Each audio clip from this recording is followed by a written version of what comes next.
Ravi de vous retrouver dans votre journal hebdomadaire. Voici le sommaire. Seydi Mohamed El Cheikh se prononce sur la situation au Palestine.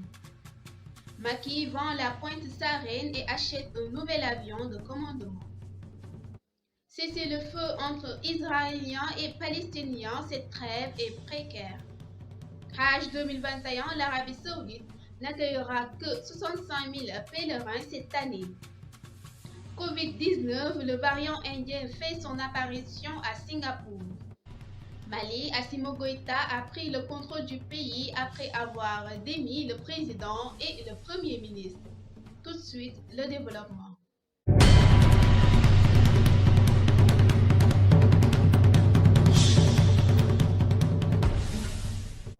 Nous débutons cette actualité nationale à Médina Cheikh Saint-Louis où le guide Moulay Sidi Mohamed El Cheikh s'est prononcé sur la situation au Palestine le jour de la Korité. Sidi Mohamed El Cheikh dit accorder une pensée au peuple palestinien et que tout musulman doit les rendre hommage car ils gardent pour eux une chose très précieuse qu'est Masjid al-Aqsa, le troisième lieu saint de l'islam. Cependant, les Palestiniens, depuis tout le mois de Ramadan, sont en guerre à cause de leurs terres dont ils avaient une partie prêtée à des autres qui finissent par s'en accaparer petit à petit avec l'aide des mécréants jusqu'à vouloir détruire Masjid al-Aqsa. Il ajouta que l'on entend souvent dire qu'il n'y aura jamais de malédiction au Sénégal à cause des hommes religieux qu'ils ont, alors que dans ce lieu où il y a ces affrontements, nombreux sont des prophètes qui y sont passés et ils ont prié. Mais n'empêche, ce pays brûle. Pourtant, les Palestiniens ne cherchent qu'un endroit pour adorer Dieu, ils ne sont pas fautifs.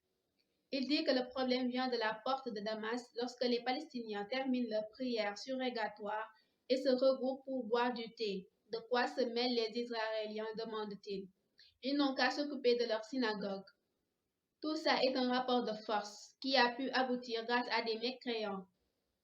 Les Juifs ont tendance à se moquer des Palestiniens, mais Dieu était à l'écoute et personne ne peut déjouer ses plans. Il sait qu'il y a un jour où ils se tairont tous. Et c'est lorsqu'ils verront l'imam al-Mahdi et le prophète Isa passer ensemble à la porte de Damas et entrer au Masjid al-Aqsa. À ce moment, les Israéliens seront très puissants jusqu'à penser qu'ils sont invincibles parce qu'ils auront Dajjal à leur côté. Et Dajjal est plus dangereux parce qu'il croit en deux choses, ses armes et son mystique. Mais ce jour-là, le peuple palestinien sera content, c'est leur garantie. Tôt ou tard, eux-mêmes ou leurs propres enfants assisteront à cette victoire. En attendant la victoire divine, ce qu'on peut faire, c'est prier. On peut également acheter des produits palestiniens ou même boycotter les produits israéliens. Restons toujours au Sénégal qui réceptionnera le 16 juillet 2021 auprès de la compagnie Airbus un nouvel avion de commandement présidentiel A320 NEO, neuf en remplacement de l'appareil A319, fabriqué en 2001, acquis en seconde main en novembre 2010 et mis en service en mars 2011, informe un communiqué du gouvernement du Sénégal. D'après le gouvernement, il est apparu judicieux de mettre en vente l'ancien aéronef et d'acquérir un appareil neuf plus économe en carburant et plus performant par son rayon d'action, ce qui réduit considérablement les charges de maintenance et d'exploitation ainsi que les dépenses liées aux escales techniques. Le paiement du nouvel appareil a été effectué en échéance, dont la dernière est prévue à la date de la livraison, informe le porte-parole du gouvernement Oumar Gueye. Quant au coût de la nouvelle acquisition, c'est moutu et bouche cousue, l'information est classée secret défense.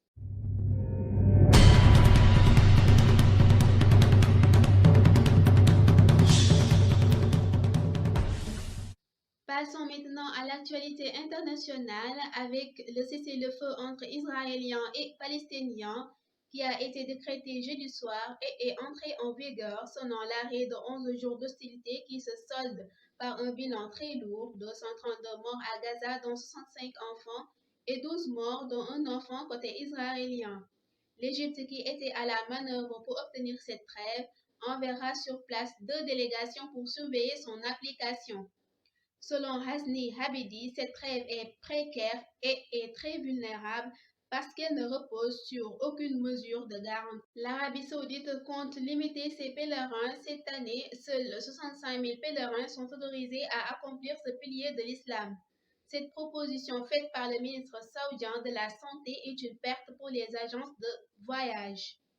En dépit du chiffre avancé par le ministre saoudien, des responsables d'agences de voyage, à l'exemple de Houraycham Prera, gardent toujours l'espoir.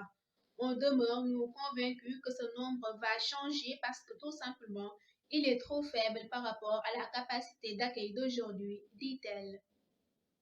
Singapour est un pays qui fait régulièrement office de modèle en termes de gestion de coronavirus, avec plus de 90% de la population équipée d'un dispositif de traçage, un tiers en partie ou totalement vacciné, et des mesures de distanciation sociale toujours en vigueur. Singapour semblait à l'abri d'une nouvelle vague de contamination, mais l'apparition du variant indien a changé la donne. Terminons cette actualité internationale au Mali. Le leader du coup d'État survenu il y a 9 mois, Assimi Goïta, a pris le contrôle du pays africain mardi après avoir démis le président et le premier ministre du gouvernement de transition à la suite d'un remaniement ministériel effectué sans sa permission. Bien que M. Goïta ait promis d'aller de l'avant avec la tenue d'élections en 2022, tel que précédemment promis, sa manifestation de force soulève des doutes quant à la possibilité que le scrutin puisse avoir lieu sans l'interférence de la junte qui a renversé le dernier président élu démocratiquement en août dernier. Merci mesdames et messieurs, c'est tout pour cette édition. Passons maintenant à l'actualité sportive avec Cher Samba. Quant à moi, je vous donne rendez-vous très prochainement.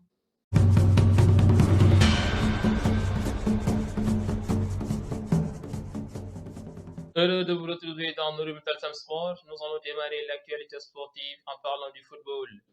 En France, Lille est sacré champion et remporte ainsi son 4e titre de champion de France. Au bout du suspense, Lille a remporté son 4e titre et les Dogs terminent premier avec 1 point d'avance sur le PSG.